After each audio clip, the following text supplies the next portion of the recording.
Nathan Fry. Woo! Oh my, ain't no mountain high enough, valley low enough. I can assure you there was nothing like that in the little village of Potrero, where I had just spent a few days. So it's why I was live streaming you guys to get my seaside fixed. So anyway, here I am, lessons in creativity. And creativity is one of those spiritual aspects for me that is so important, because creativity becomes the avenue through which that which has not been created can show up. It becomes the portal in which you're tapping into something that is new and it's unexpressed. And as you begin to venture into that realm of the unknown, you begin to discover new things, new aspects that are far greater than the logical mind can begin to grasp. And when I first got back to Costa Rica, we hadn't been there since last fall. And so for us, that's a long time. It's like, a lot passes under the bridge between now and last fall. It's just a memory that sits within the mind. I knew it was good. It's why we go back. It's wonderful. But it's like, it was not an experience. It's gone. But what was interesting, the first day I'm there, what I always do is I head on out to the beach. First thing in the morning, I get there, and I'm walking along the beach, and I'm looking at my feet, pressing into the sand. And it's like, in a moment, those 6 months, it disappeared. And it's like, here are my feet walking just as they had been walking yesterday. And I looked out upon the bay and the peninsula and the buildings, and it's as if just yesterday I was looking at the time collapsed. It disappeared. All of a sudden, I returned back, and it was like this continuity of where I was. I was watching our next-door neighbor's golden retriever play on the beach. And it instantly took me to my dog, Sage, when it was a little puppy, and we were playing. And as if time just disappeared, I was back in the moment, in the memory of the experience of playing with my little puppy, Sage. And it just leads me to think of the creative aspects of what you can begin to play with in the realm of consciousness. Imagine if you hadn't meditated for a while. I'm sure you do it all the time, every day, but... But if you become familiar enough with a space, then all of a sudden when you return, you can almost instantly go back to that stream of continuity of where you were within consciousness. You know where it is on the dial, so you can go back into it.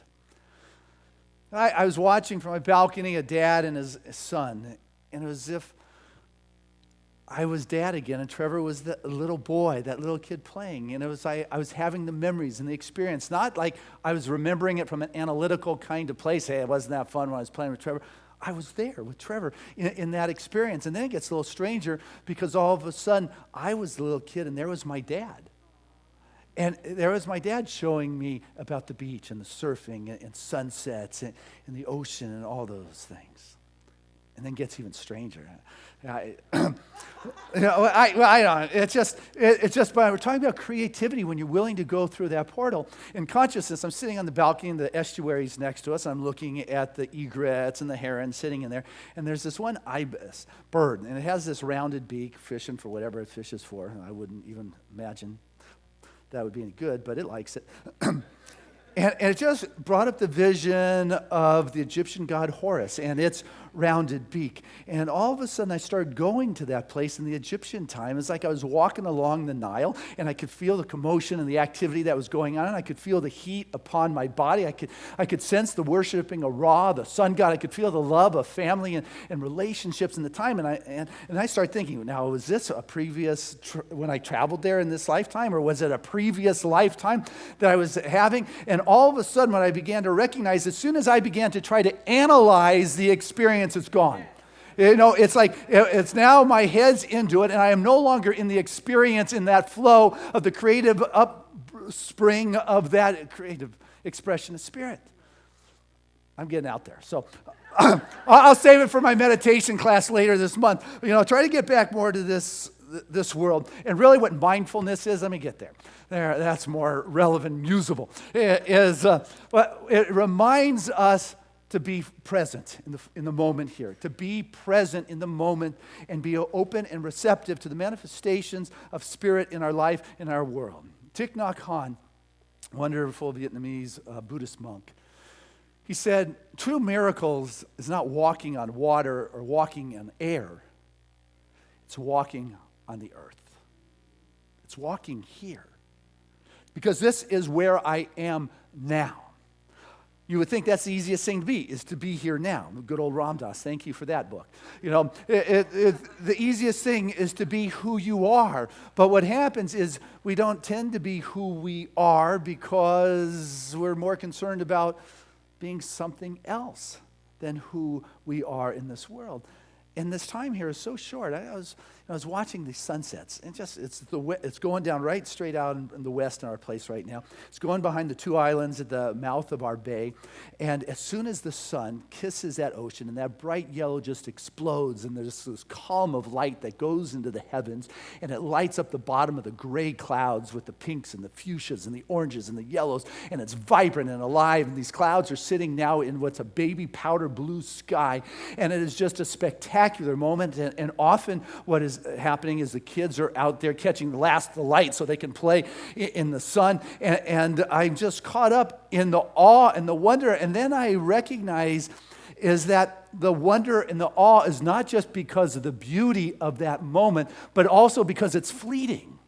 Just as the childhood is fleeting, that sunset is fleeting, this moment in which we're walking in is fleeting. And the only way I can experience fully is to let go of the analytical or trying to figure it out and just be fully present in this moment, walking on this earth and capturing the experience of God, not what I can hold on to, but what it is I can experience, not what I can figure out. Hey, isn't that beautiful? But it is a fleeting moment where the presence of God is.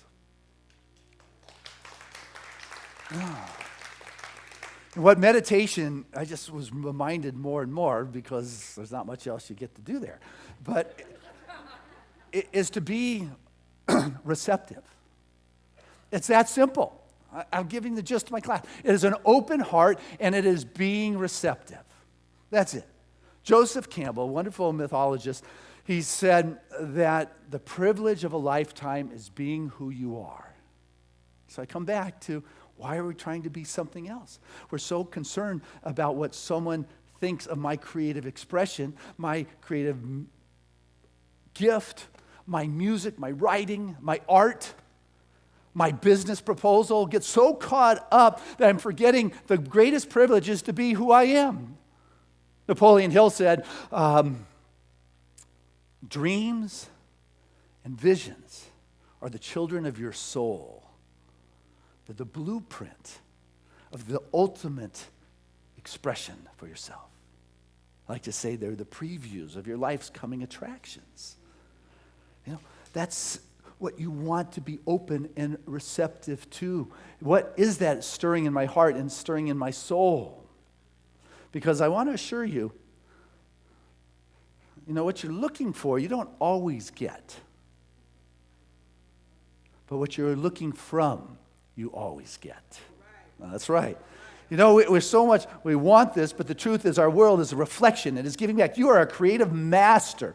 You know how to create miracles and wonders and sunsets. And you can make time collapse. You can go back and forth between here and there just by being present in this moment. It is amazing what is possible. And you get to decide what it is I'm going to look from. Am I going to look from the limitation? Am I going to look from scarcity? Am I going to look from fear? Or am I going to look from the beauty? Am I going to look from the joy? There may be people who are caught up in the concerns of this world and this planet, but you know what? I'm going to recognize I'm walking on Eden. I'm surrounded in a rainforest of God's creations and the sounds and the beauty and the spectacular gifts that are being offered. I'm going to choose to come from this kind of place. Yes. Now, Ernest Holmes says we're bound because we're first free. That's right. You can have all the challenges you want and the constrictions, but it's only because you have been given the choice to have that or not have that. It doesn't matter what you plug into that electrical socket. There's a current flowing through there, and it's going to produce what you put a blender, you get a nice margarita for this time of the year. You stick your finger in there, you get fried. It doesn't care. In this world in which we walk, it doesn't care. You are bound because you are first free, and the choice you have made is out picturing in your world. What is going on in your world is the out pushing, the out manifestation, the outing of the inner kingdom and the inner world. And what's going on? Look at it. Because that is like a snapshot of what's going on inside. Yeah, but I didn't really create this. Look at it. The Buddhists will tell you it is about seeing, right seeing, and knowing. It's not about hoping, thinking, wishing. It is about a rigorous examination, even of your personal agendas. Am I willing to take a look at this and see what's going on in my life and in my world? If it's not working, it's because you have become demotivated, if you would. For lack of a better word. I don't know if I made that up or not, but I like it. Because you've come into this world with motivation. You take a look at a little guy or a little girl in this world. They have come into this world as a creative genius. And why? And where do they get it? It's from their curiosity and it's from their motivation. As soon as they can learn to walk, they are in the cabinets and cupboards. They are motivated to discover what is here now in this moment, in this life. I've been out in the other world for too long. I finally got some hands, and I'm going to see what's in this cupboard. I'm going to see what's on this planet for me to get into. And as they get a little older, they get excited about school. They start playing school when they're 4, And finally, at 5, they get their shiny lunchbox, their new shoes, and their clothes. They go off to school motivated and excited. Parents may be going, oh no, first day of school, and crying. But the kids, they're jazzed. But then after a period of time, many of them don't have the same motivation to get up and go to school. You ever try to wake up your teenager to go to school? Somewhere along the line, they got demotivated. They lost that excitement and that enthusiasm. And so what you want to do is just remove that which is demotivating you. Get creative and realize, what is it? If I have got this experience going on in my life, then maybe I could use this lack of satisfaction as the motivating key to improve my life. Rather than getting critical and cynical, I can get energetic and enthusiastic. I can begin to take action in my life. All of a sudden, I can use this moment to create a dissatisfaction into a motivation to create something that is wonderful in my world. You can use and you can complain, or you can choose to use it to create the wonder and the spectacular, to be that creative genius that you are, to be motivated to discover what is around you that is God expressing, that you can bring forth in a way that is magical, wonderful, and is there to be used by you in this life.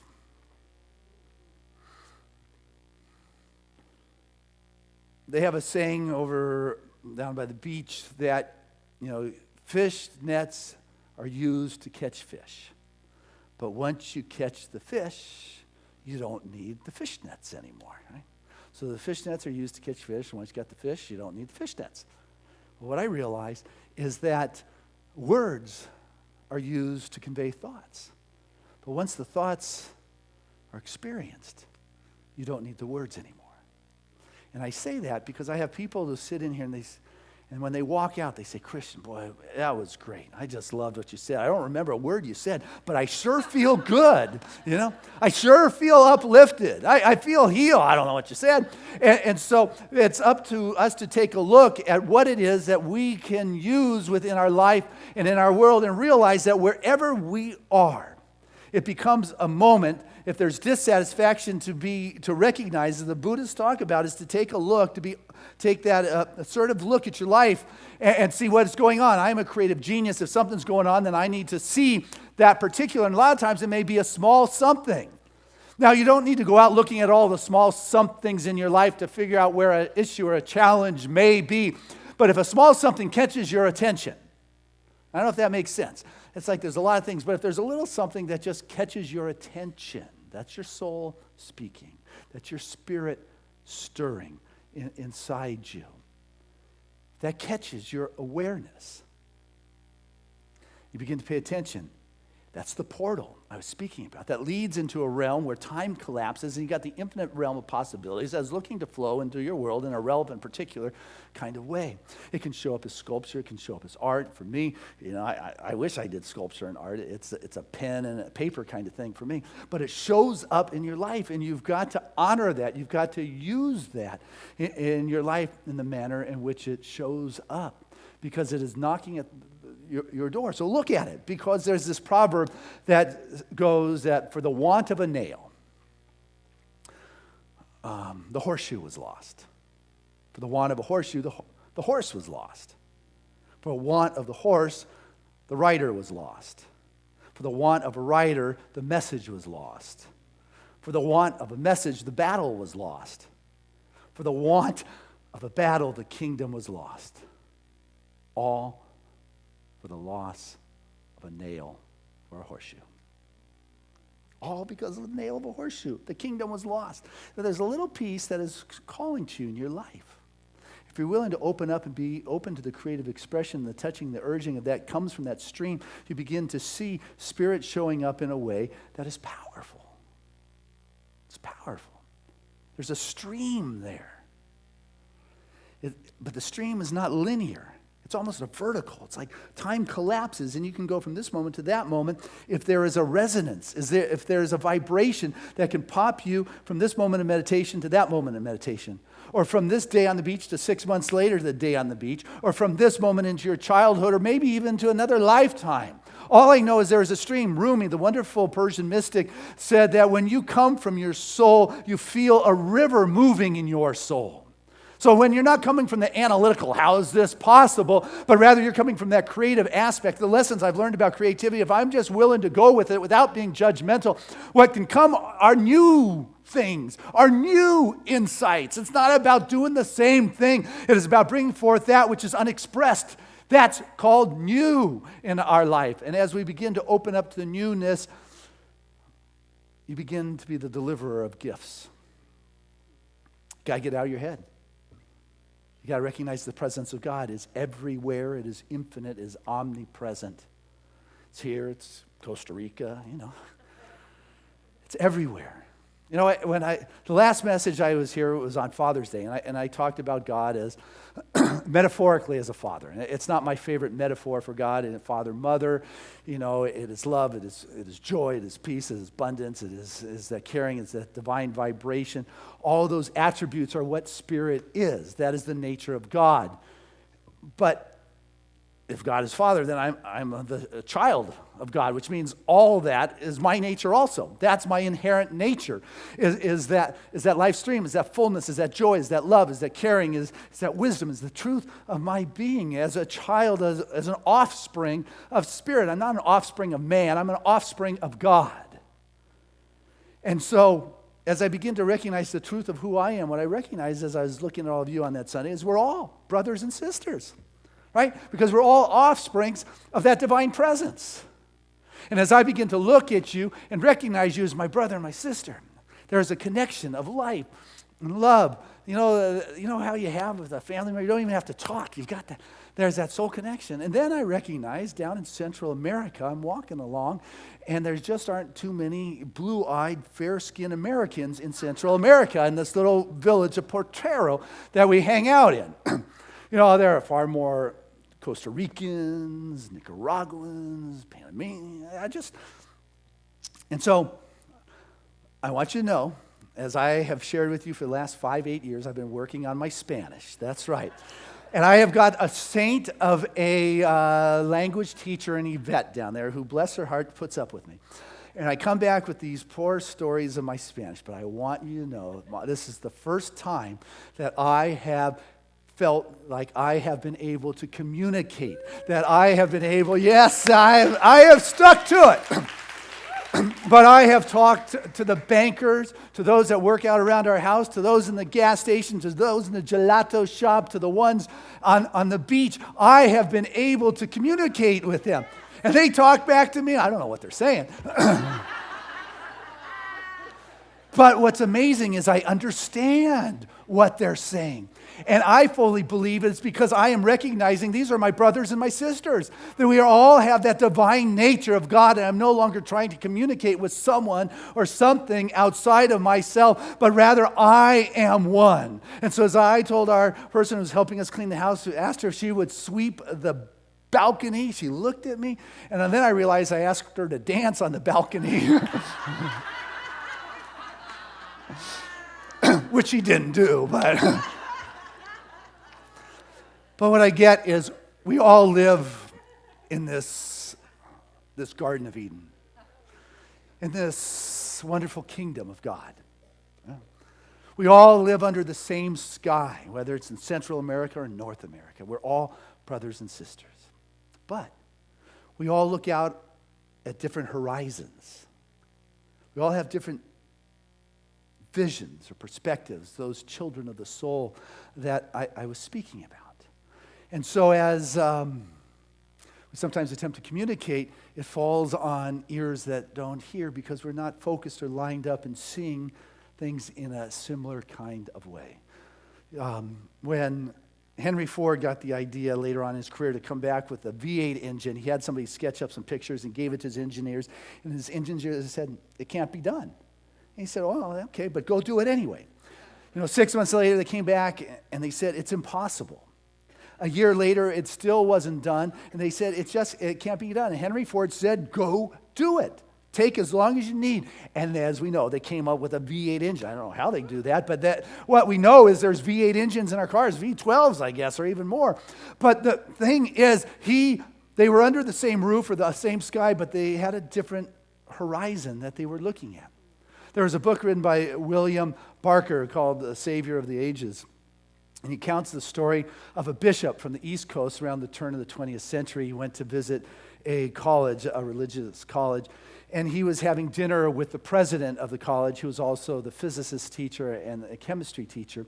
And after dinner, they were talking, and the bishop said, you know what, we've got to be nearing the end of the millennium because all of nature has been discovered. There's very little left to be revealed in terms of invention. Yeah, that's pretty crazy. And the young president, in a very polite, non-argumentative way, said, I just don't agree. There is so much more. And the bishop said, oh yeah, and he was angry. He said, just tell me one kind of invention. And the president said, I believe in the next 50 years, man will be able to fly. Well, this just made the bishop angry. He said, angels are meant to fly only. Man was never intended to fly. And what's interesting, this bishop's name was Wright. And Bishop Wright had a couple sons living under the same roof of his house by the name of Orville and Wilbur Wright, who didn't look out on the horizon in the same way in which their dad had.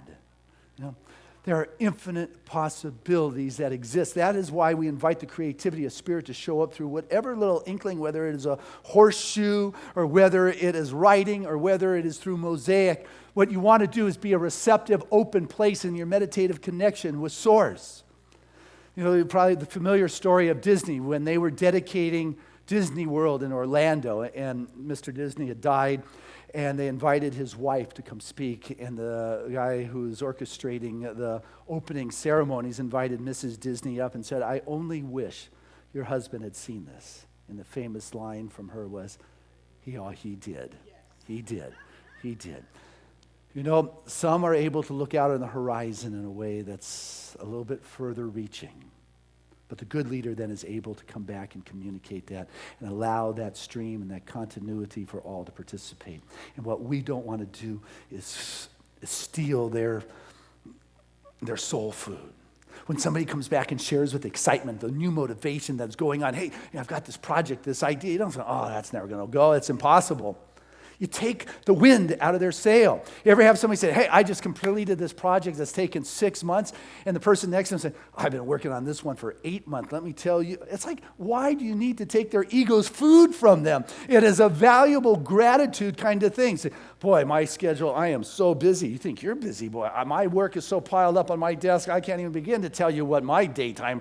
Why do you need to take another person's ego food or soul food from them? The creativity comes from being honored, being fueled, being fanned. The Spirit of the Lord is upon all of us. And only as there is a welcoming space, not a one-upsmanship. Look at my picture, isn't it better than yours? Or not a sitting, oh no, how are they going to judge what it is I have to put out there? But you know what? I'm going to be there. I'm going to be a place where time collapses. I'm going to be walking in Egypt, and I'm going to be walking in this world, and I'm not going to be thinking about it. What I'm going to be doing is emanating that divine life force, that light that will shoot like a beam of light from the ocean to the earth to the heavens and light up the heavens with God's grand and glorious expression that is far more beautiful and creative than my mind could ever have taken. I'm on that trip. How about you? Hey,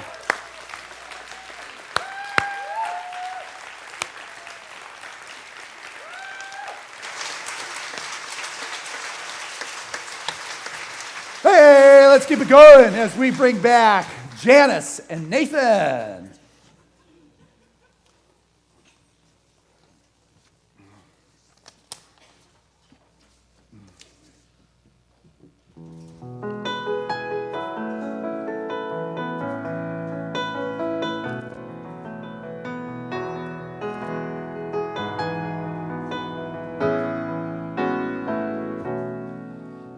hope the days come easy and the moments pass slow, and each road leads you where you want to go. And if you're faced with a choice and you have to choose, I hope you choose the one that means the most to you.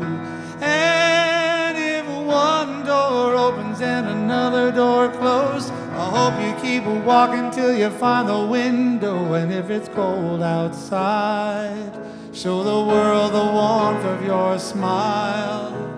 But more than anything, more than anything, my wish for you